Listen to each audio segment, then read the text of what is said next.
حضرت سیدنا امیر معاویہ رضی اللہ تعالیٰ عنہ صحابی رسول اور کاتب وحی ہیں۔ اگر کوئی ان کی شان میں گستاخی کرے تو اس کے لیے کیا حکم ہے؟ سب سے پہلی بات یہاں یاد رکھیے گا کہ نبی پاک علیہ الصلاۃ والسلام نے اپنے ارشادات میں واضح فرما دیا کہ جس نے میرے صحابہ سے بغض و عداوت رکھا گویا اس نے مجھ سے بغض و عداوت رکھا۔ حضرت امیر معاویہ رضی اللہ تعالیٰ عنہ کی تمام شان و عظمت یہ اپنی جگہ، اور ان کا صحابی رسول ہونا یہ بہت بڑا ان کے لیے اعزاز ہے۔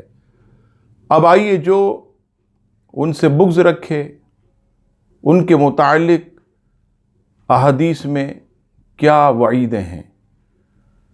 سب سے پہلی حدیث پاک ریاض النظرہ، دوسرا باب، پہلی جلد، صفحہ نمبر 36 پر نبی پاک علیہ السلام نے ارشاد فرمایا کہ معاویہ بن ابی سفیان میرے رازداروں میں سے ہے، جس نے اس سے محبت کی وہ نجات پا گیا، اور جس نے ان سے بغض رکھا وہ ہلاک ہو گیا۔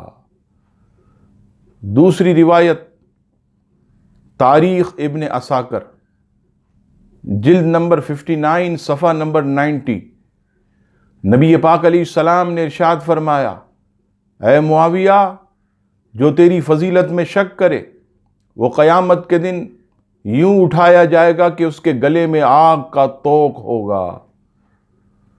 نسیم الریاض میں حضرت شہاب الدین خفاجی رحمۃ اللہ علیہ کا ارشاد، آپ فرماتے ہیں کہ جو حضرت امیر معاویہ پر طعن کرے وہ جہنم کے کتوں میں سے ایک کتا ہے۔ عزیزان گرامی، ان تمام روایتوں سے آپ نے جان لیا کہ سیدنا امیر معاویہ رضی اللہ تعالیٰ عنہ کی شان میں بکواس کرنے والا، ان سے بغض و عداوت رکھنے والا ہلاک و برباد ہوگا، اور آگ کا توق اس کے گلے میں، اور جہنم کے کتوں میں سے وہ ایک کتا ہے۔ لہٰذا ہر صحابی اور خاص طور پر حضرت امیر معاویہ، حضرت ابو سفیان رضی اللہ تعالیٰ اور ان کی زوجہ حضرت ہند رضی اللہ تعالیٰ عنہا، حضرت واشی رضی اللہ تعالیٰ عنہ، کوئی بھی صحابی یا صحابیہ، ان کے بارے میں طعن یا زبان درازی نہیں کرنی چاہیے۔ اللہ تبارک و تعالی ہم سب کو صحابہ کرام اور اہل بیت کی سچی محبت عطا فرمائے، آمین ثم آمین۔